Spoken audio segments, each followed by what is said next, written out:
Thanks so much for joining me today on the podcast, Wendy. You have a fascinating story to share and what you offer to the world and to women now. Well, thank you for having me, Jin. I really appreciate it. And I just am on a mission to share my story because there are thousands of people that are diagnosed with MS every month. And it's just scary when you're diagnosed because, like, when they diagnosed me, they gave me a little stack of booklets and sent me home with them to figure out what was going to happen to me down the road.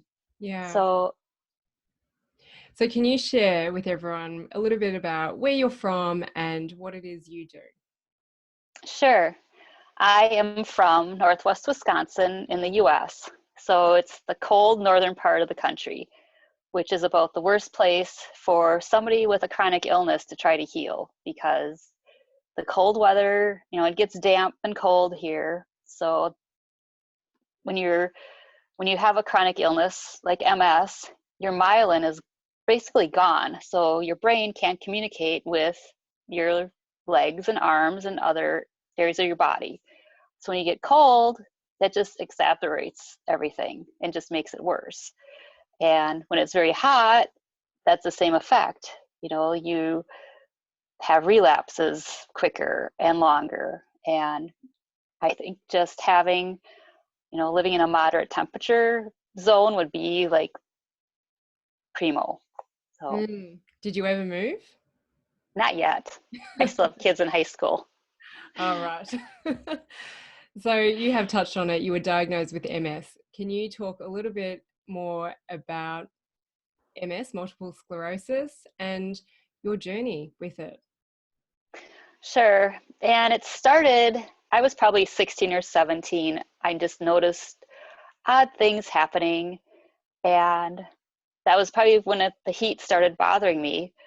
Um, if I would take a hot bath, I would get out of the tub and my legs would feel like spaghetti, just little things like that. Or my feet would feel like almost like they were buzzing.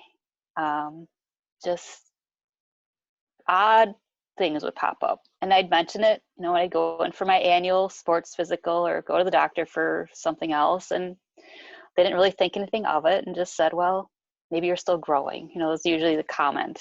And nobody really listened to what I had going on. So it took a long time to finally diagnose it. And it was probably another 6 years, I think, by the time I actually went to a neurologist and then saw many more before they figured it out. So can you go through and describe what multiple sclerosis is for those who don't know? Sure, it's like I mentioned, your nerves are covered by this fatty layer called myelin. And when multiple sclerosis is active in your body, I'm not exactly sure how the process works, but the myelin is gone. So, and I think I've read different studies on it, and there's different theories. Some theories say your body attacks itself, and then the other theories say no, it doesn't. You have a virus that's attacking your myelin. So I think that's part of the mystery of it, and why they haven't found a cure for it is they don't know what starts it or what causes it exactly. But it's just, the studies I've read, there's probably 1 million people in the US that have it. And I'm not sure how many people worldwide have it, but it's just thousands upon thousands. And it takes quite a long time to diagnose, unfortunately. Does it affect the brain? It does. And that's the first thing they do is do an MRI, and then they'll see spots on your brain, whether they're white or they call them black holes in my brain, which when you hear that, you think, what is going to happen to me? Am I going to be a zombie, just not able to function anymore? Mm. And it's pretty, like I said, scary and worrisome. Yeah, and especially when everyone's dismissing that nothing's wrong, but you know something's wrong in your body. So, with a Mm. lot of these conditions, it affects people differently. So, what are the most common presentations for it, and how did yours present? What areas of your body were affected? Like I said, my legs would get like numb or tingly, and my feet would be tingly. I mean, because it's winter usually for 9 months by us, I was standing in a puddle, like a puddle of snow that had melted. And my dad looked at me, he's like, "You're standing in a puddle." And I didn't even know it because my feet were numb. And the other thing that happens is you just kind of get brain fog. You can just tell you're not thinking clearly. And what prompted everybody to make me go to the neurologist finally when I was in my early 20s was when I just started working. I had my real full-time job after college, and I was on the phone with this angry customer. I was working at an insurance office, and he was yelling at me for something that, was ridiculous. And I just was so stressed out about it. And it must have triggered something because all of a sudden I couldn't talk. It was like someone had their hand over my mouth. And I just panicked and I hung the phone up on him because I didn't know what to do. And I just like ran to the ladies' room to figure out if I was having a stroke or what was happening. And I calmed myself back down, and then I, could kind of talk again. And then I had to call the guy back and apologize for hanging up on him and try to explain what happened. But that's when I saw my first neurologist after that, because that was a major first occurrence. And I guess it's common where like you just can't get the words out. So, and what is, because that happened to you, so what is the most common presentation that people would get, or is there no common presentation with MS? Speech is a common one. Vision is a huge one, where you just lose vision in an eye, or it's very grainy, or just overall balance, walking problems, tripping. Cool. Thanks for covering that, because I just want, maybe other people who have got those vague symptoms out there and they're thinking, what's going on? And it might just tweak them to think, okay, and hearing your story. So you weren't able to speak. Anything else? Initially, those were just the kind of things that kept recurring, the numbness and the tingling and the balance. And of course, you're in your early 20s and you like to go out with your friends, so then that would make it worse. I would have a drink and like my legs would just like be zinging really seriously. But I didn't want this, disease to run my life, or I wasn't going to let it tell me what to do. So I just tried to live my life like I wanted to and ignore it. Mm-hmm. And maybe that wasn't the best option, but I think just having a positive mindset around it and not worrying about it keeps things calm in your nervous system, so you're not constantly worrying. Yes. I'm going to get to the diagnosis part in a minute, but I'm just curious, did you have any family history of MS or any neurological conditions? My grandmother on my dad's side had serious rheumatoid arthritis. So she just sat in a chair all day, and she was diagnosed when she was in her mid-30s. So I'm wondering if she had MS as well, because like her hands had the, typical arthritis look to them, but she couldn't walk. And, 30s, mid-30s, that's an average age for MS to be. Yeah. Oh, interesting. And so tell me a little bit more about the journey to getting diagnosed and what frustrations came up for you, if any. Well, I think it was frustrating because I thought after I had that first MRI, which that was pretty new technology in like the early 90s, that was an expensive procedure, and you really had to have a good reason to have an MRI. And I thought after they had that process done that for sure, they'd figure out what was wrong with me. And the first neurologist I saw said, well, it could be MS, or it could be a load of other things too, because he said, normal people do have white spots on their brain, which I'm not sure if they do or don't. We didn't have the internet to dig up information, so you needed to read books or just rely on the doctor's information.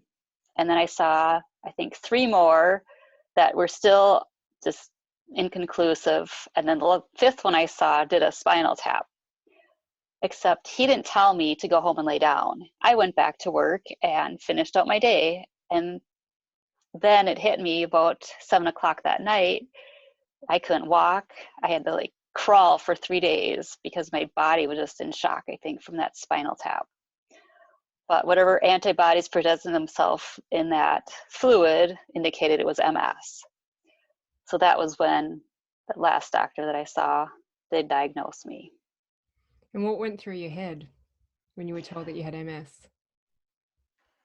All I could think of, right away you think you'll end up in a wheelchair, and this worst case scenario of, all the people that you've seen with debilitating diseases that, you just slide downhill fast. And when you're in your early 20s and just, starting to live your life, it's very, very scary.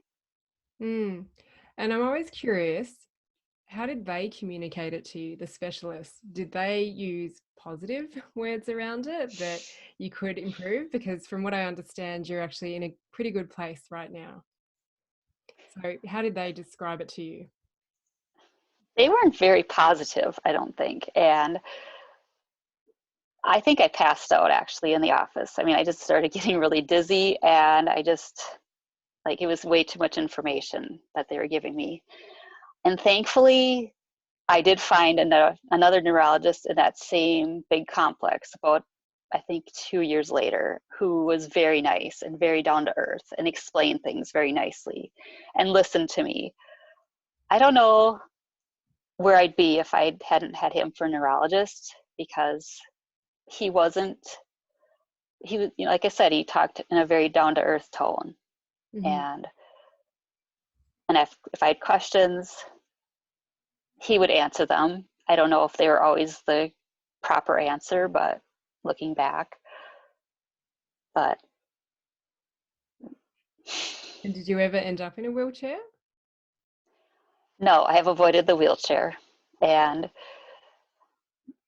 I was at some pretty low places, and my last neurologist said, at one point that I would be in one if I didn't change some things. So Yeah. What were those low places that you were in? it was after I had my second baby, and I was still working full time, and I didn't really take a maternity leave with either of my boys because you're paid on your client base, and I didn't want the people in my office to ruin my client base. And so I took the weekend off when I brought them home from the hospital, and then I just kept working from home. And that was really stressful too, especially after I had my second one. And I had a huge relapse about a year after he was born. So, I mean, I could barely walk when Mm-hmm. I was in the midst of that, and just pure exhaustion. Yeah. And did you get any other symptoms? Because you talked about in the early days, it was that numbness and then not being able to speak. And now you've got the exhaustion. Did it start to affect anywhere else in your body? Before that, well, I guess before I even had kids, I'd had 2 episodes of optic neuritis where I just couldn't see out of my right eye. And it lasted like a month.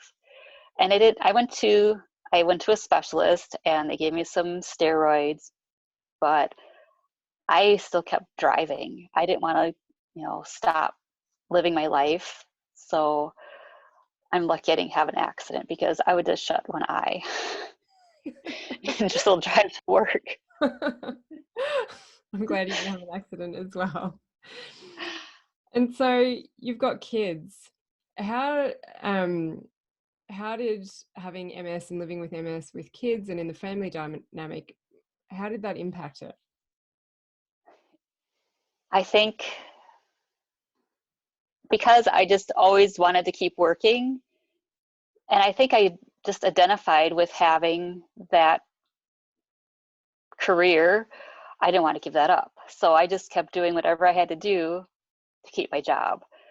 And I think that's probably another topic, but You can go by into it. pushing myself, I didn't help myself. I made myself worse. Yeah. So No, I'm really interested in that aspect. Like, what else was going on in your life that maybe, yeah, triggered things to get a little bit worse, and how have you changed your life now? So tell me a little bit about your work mentality and I guess your emotional state during this, because again, you've turned around, so we'll get to that. But yeah, what is that work mentality that you had that maybe was it the trigger? What do you think was the trigger actually? I've asked you a million questions there. I think it was just a combination of things. I mean, it's the stress. It's probably what I was eating. I would eat a bag of peanut M&Ms, every other day sitting at my desk. And just probably not drinking enough water, and just to keep your system nice and flushed. And it's just all these different factors that go into staying healthy. And what about your And work just, environment? it was stressful because it was my second career. I had a career change. So the first office I started out at, most of the people were very positive, and my boss was very positive, and he was into personal development, which I guess, that was pretty early. That was in the days of Stephen Covey, and he just tried to help me through it that way. And then I ended up getting married and I moved, and so then I had to switch offices. So the second office I was at, the woman that had been there for a while didn't have as much of an education as I did, but she'd been there longer, so she was kind of angry. And she wasn't very nice to work with. So she was a stressor. And then there's another couple of guys that worked there, and they didn't work very hard. One would sleep at his desk, and I would just get mad. And I think just I think I had a better work ethic than they did, and that's why I just couldn't stop working. Just I was brought up, you just keep working. You don't call in sick or skip out of work. Mm. That was just unheard of, in my family. And So did you ever contemplate as you were going through all of this that maybe you had to quit your job? it crossed my mind, and I just tried to think of ways not to. So my husband set up like a VPN at our house, and so I could work remotely. And that wasn't good because then customers are calling me all day and all night and all weekend. Mm. And I was working more than I had been if I was just been going to the office. Was there any fear around if you were to quit that job, would you find something else? Was that what kept you in the job as well? Well, we live in a pretty small area or small town, so I would have to go to another insurance office or, a bank type environment to have a lateral move or downgrade. Hmm. And to downgrade, then it wasn't worth even working, having kids in daycare. So it was just either take the leap and quit or just keep doing it. Yeah. And so was there a really pivotal moment for you that caused a shift? Like, did you reach a massive crisis point with your MS that made you change? I did. And that was when my doctor said if I didn't change something or some things, that I was going to end up in a wheelchair. And so he turned my hours, or made my boss, give me less hours. So they weren't allowed to call me all night and all weekend. And that helped a little, but I still wasn't improving because I still had the work to do when I got back. So it didn't really make any difference. And he had me take a few months off. And it was actually a summer he had me take off. So I was gone for 3 months, and my boss called in September and asked if I was coming back. And I didn't even think about it. I just said no. I just, I started to heal, and I didn't have that awful woman yelling at me all the time. And I just thought, I guess I'm not coming back. Yeah, so you had to be forced to stop to realize and see the Hmm. improvement that your body would make. Yes. And then you went on this pathway, you learnt a lot. So tell me, what changes have you made in your life? What discoveries have you made? Share it all. Sure. At first, I was kind of upset that I didn't have a job anymore. because, like I said, that was my identity for so long, and that's how I was raised, is, you know, you go to college and then you have your career. So it took me a few months to just settle into it and realize now I had time to figure out why I felt so horrible. And even though the stress part of it was gone, I just still felt awful. I couldn't make it through the day without still taking, like, I just fall asleep, you know, whether I wanted to or not. You know, you just sit down and be 2 in the afternoon and you just fall asleep. And I thought, this is just crazy. And I would, you know, sometimes that would happen to me at work when I was still working, like I would just have to take a nap because I was exhausted. So I started digging into what causes inflammation in our bodies. And I just kind of started by reading some books and digging in that way. But then I don't remember if I read a report about, you know, if it was bleach or some cleaning products can cause inflammation in our body. And I just started really connecting the dots of what I was using in the house. And the cleaning lady we had at the time, she loved the smell of bleach. And so everything was bleach. You know, the bathroom cleaner was bleach. The kitchen cleaner was bleach. It was in everything. I remember when I had to move out of an apartment and I didn't use chemicals, but my friend said, you just have to spray some bleach in the air so that they think you've actually cleaned the place. Sorry, keep going. Oh, yes. And that's a misconception. You can have a clean home without using bleach. Yeah. So what other discoveries did you make? So the toxins in your cleaning products, what else did you discover? I think since I was 13, I've been getting migraine headaches. And when I would come home after the cleaning lady had been here, you know, you just get that blast in your face of bleach. And I think that's what really made me start digging into my headaches and the inflammation. And next was the laundry soap. So whatever soap you're using, you know, that's not only on your skin, but you're breathing it, and then you're laying in your bed with the sheets that have been washed in it, and it's just all affecting your body. You know, it's in your cells and your limbic lobe, and just constantly circulating through your system. And at some point, your body just tells you, by having something like MS pop up or cancer or, you know, anything, you know, your organs can only handle so much, and then they give you a bad message that they're done. Mm. And there's toxins in a lot of stuff. Now, you've got some pretty interesting information and stats around that. Did you want to share?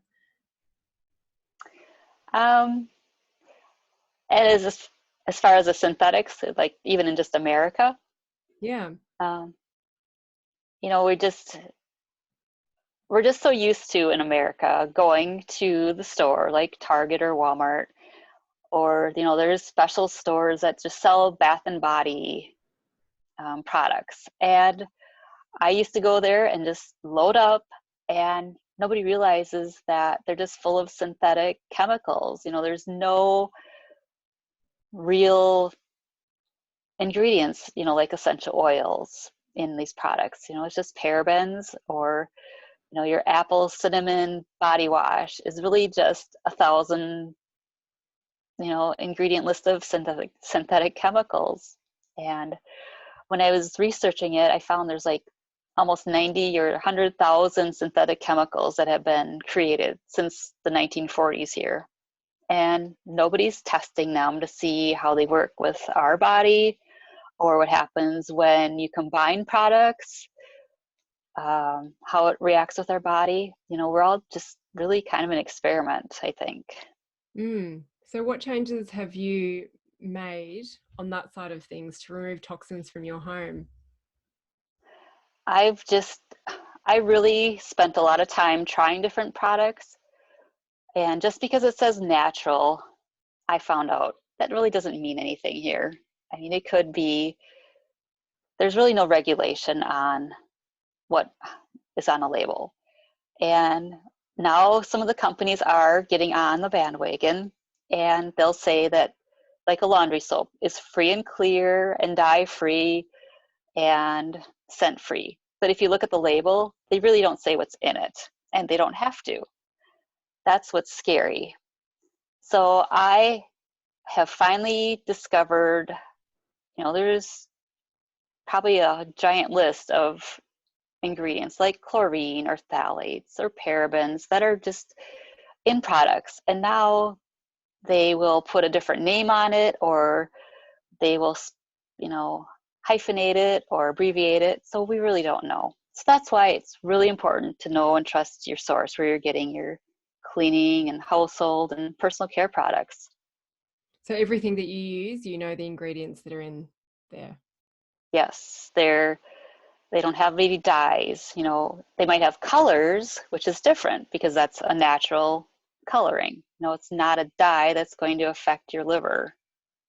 Yeah, it's quite tricky, the words that they use to try and get away from, I guess MSG is a really common one in food, but flavor enhancers are MSG as well. And so it is a little bit sneaky what they put in things. Mm-hmm, for sure. And what else did you do apart from removing toxins, which I want to talk a little bit more about? You've got quite a bit of knowledge around this, but what else did you do to go on your healing journey? What other changes did you make, or therapists that you sought out? Someone that helped me is my chiropractor, and maybe, I'm not sure if you have it in New Zealand, but it's a process. It's called NUCA, where they don't really touch you. She just barely touches the side of my neck, and she'll adjust me. Wow. And what's really neat about her is she's an intuitive. So she is very, she'll know what's going on. And then she has a scanner that it kind of looks like a mouse. So if it's, she has time, she'll have you do a scan, and she'll tell you what you had for lunch. All right. So it's kind of neat that way. Not And the other thing, yeah, and just working with her helped and taught me a lot.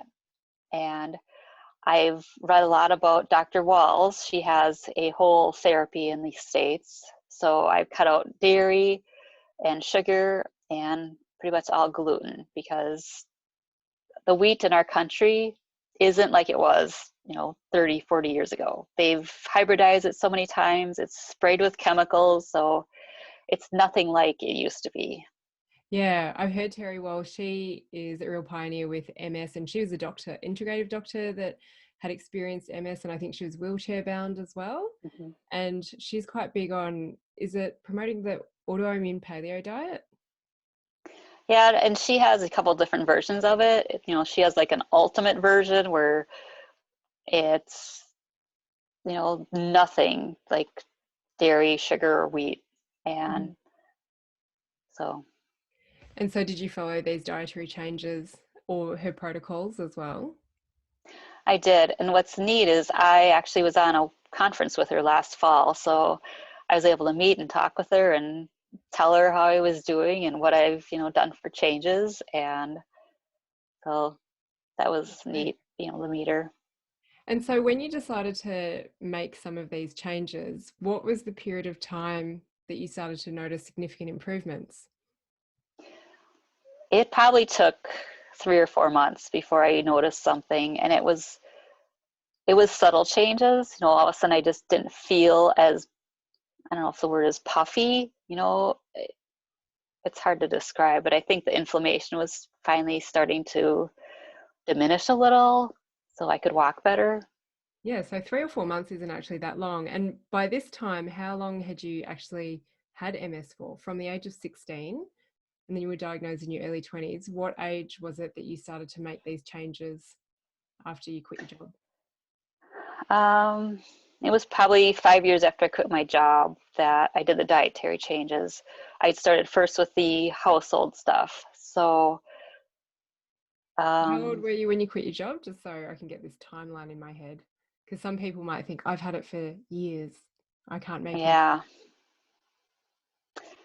So I quit my job in 2012. So that was 8 years ago. So then 4 years ago, I started the diet changes. How long had you had MS for by this time? So by then, it's probably 30 years now. Oh, right. I was Wow. 16. I'm 51. So Okay, yeah. So decades that you had it before you made the changes and you still noticed a significant change. yes. Right. Any other changes that you made that you want to share with us? So the other change I made was at the same time I was doing the whole toxin, I dove into essential oils and just try to figure out like what plant-based things I could use to help myself heal and sleep better because I wasn't sleeping at night. Because the other symptom, along with your legs is you'll just be sitting in the chair or whatever and your legs will just kick randomly, or laying in bed at night and your legs are kicking because sometimes it feels there's kind of bugs crawling in them. And my husband will wake me up during the night to tell me I'm kicking. Like, well, I was trying to sleep. And you just woke me So up. leave me alone. But I just found that using a really pure lavender in a diffuser on my nightstand helps a lot. It's so simple. hmm Yeah, because when you do wake up, then at least that'll help you go back to sleep. And so, where are you at now, symptom wise? How does your body and your mind feel? Do you experience any symptoms? I still have like leg weakness if I do too much. And now that it's winter out, I don't get outside as much because I just don't like the cold and the cold doesn't like me. So I just kind of hibernate in the winter. But not this past summer, but the summer before, I actually started riding my bike again. Hmm. So that was huge. I hadn't ridden a bike for probably 20 years. Yeah. And so, what about your mindset around all of this? Have you done some work around that? I have. And I think going back to when I was first diagnosed, and my boss had actually sent me to a Stephen Covey workshop. So I still had my books and my workbooks. And I would get them out every once in a while just because I just needed somewhere else to focus on. And I listened to a lot of audiobooks and Audible, and just to keep my mindset going in a positive direction. Because if you worry about it, like I said earlier, you're just going to make your symptoms worse. Mm. So it's really important to just try to find something good each day. Yeah. And I know a few people with MS, but just in particular with any of these autoimmune or these strange conditions, a lot of them are triggered by stress and emotional stress. And when we can take that step back and remove those things or process and work through them, symptoms generally do improve. And you are proof of that as well. hmm So, for anyone who has, well, what's your biggest frustration actually around MS and this long diagnosis? Because I've heard you talk a little bit about this, and you took almost 5 years or more to be diagnosed, and I know that's the case for many MS people. Talk a bit about that.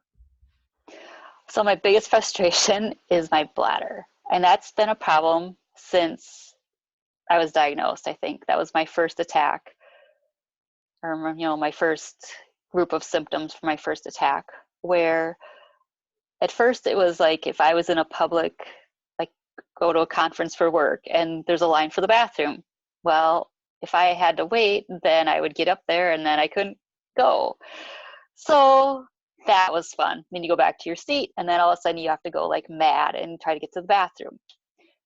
So I say that, and that's a huge problem for a lot of MS patients. Yeah, And nobody talks about it because it's embarrassing. yeah. Is it one of the sort of first symptoms that a lot of people can get with MS? I think so. And I think it depends on, where your first attack is. If it's in that area of your body where, like your midsection, that happens a lot where Mm, you just lose your communication with your brain. yes. And so, what are you on a mission to do by sharing your story? Just to let other women know there's hope and you don't have to suffer in silence. You know, it's you're here, you have one life, so it's time to live at your best. Yeah. And you've worked with a few people with MS and helping support them, because a lot of people would look at the traditional therapies, working with their neurologists, their specialists, and their doctors. But there is a whole other side to this, that emotional component. So when you're working with a woman with MS, supporting them, what do you do? My aim is to fill that gap between the medical field and then their daily life, and give them the tools, to get through these challenging times that they're having, by showing them how to get rid of the toxins in their home, to start healing. And it's simple steps, and I just feel like everybody can do it. Yeah, because as you said, it's pretty overwhelming, all the information that's coming at you from the specialists. And then it's like, well, where do you start? And can I start anywhere? Can I actually make a difference? And so, yeah, it's so good that you are sharing this story. So you did talk about helping them remove toxins. Is that the first recommendation you would make to them, or what is the first step? I think the first step is just speaking with them and figuring out where they're at, because some people are already recognizing the toxins are harmful. Some people already have, the personal development work that they're working on, and they have a good mindset. And the other two pillars are their body. Some people already have it figured out what foods cause inflammation, and they've already changed their diet. And then the relationship aspect is the relationship with yourself or with your partner or spouse. If you're still working, how is it with your coworkers or your friends and family? Some people don't have a support circle, and that's really important to have. Yeah, absolutely. And I love that you do look at everything in life and not just those symptoms or just the stress. It's, how does this impact people around you, and how can you look after yourself and ask for support too? Do many men get MS? They do, but it seems like the percentage is higher for women. Hmm. And what would your advice be to those who might be supporting people with MS? And I know everybody's different. So, just offering help. And if someone doesn't want help, I guess just keep asking what you can do. Because I wore this mask for almost 30 years of I'm fine. I don't need any help. I can do Mhm. it. And it's a pride thing too, I believe. And what made you take that mask away? Just knowing that I can't have the mask on if I'm going to help people, because that's not helping me and it's not helping anybody else. Yeah, great. Is there anything else that you want to share about your story? I think just, like I said, trying to have a positive mindset and finding something to be grateful for every day is really helpful. And it's just these little components that all work together to keep a balanced and healthy, happy life. Great. And if people did want to reach out to you, who you only work with women with MS, is that right? I prefer to work with women since I know, you know, all the ins and outs of what we go through with MS. Yeah. So if someone did want to reach out to you to do some work with you, what are the different ways? What are the different offers that you have? My well, I offer for our listeners a free 30-minute phone call, and it just goes to my website, and we can post it in there. But it's just www.wendybjork.com. And then I actually just created an MS journal that people can download and print off, and that way they have a place to write notes and questions for their doctor. And then it also has, a symptom tracker. So that's a download that I can post the link for that below as well. Brilliant. And how else can people connect with you or find you? Sure, I'm on Facebook and Instagram and LinkedIn, and I really like working one-to-one with women just to set up, a protocol for them and a personalized program to either for them to do on their own as a blueprint, or they could work one-to-one with me, and we do go through it in 4 months. So we just take each pillar and spend a month on it and get it done. That's great to have that all broken down and all of the knowledge that you have accumulated over years just to help women shortcut this, or anyone with MS shortcut this process, and just take that first step to making changes in their life. And yeah, I'll make sure that I post those links to your social media so that they can find you and connect to you. That'd be wonderful. And like you said, it's just collapsing that timeline because this has taken a long time to figure it all out. Yeah, and it doesn't need to take that long. No, not at all. Brilliant. Anything else that you want to share with us today? I just appreciate having this time and space to share a little bit about MS. And I know just from the Facebook groups I'm in with just MS moms, I mean, I know there's thousands of people that are dealing with this, and a lot of people don't like to talk about it because you're immediately given a recommendation of a treatment or what you should do, or someone's brother's uncle's sister had it and they did this and it helped. So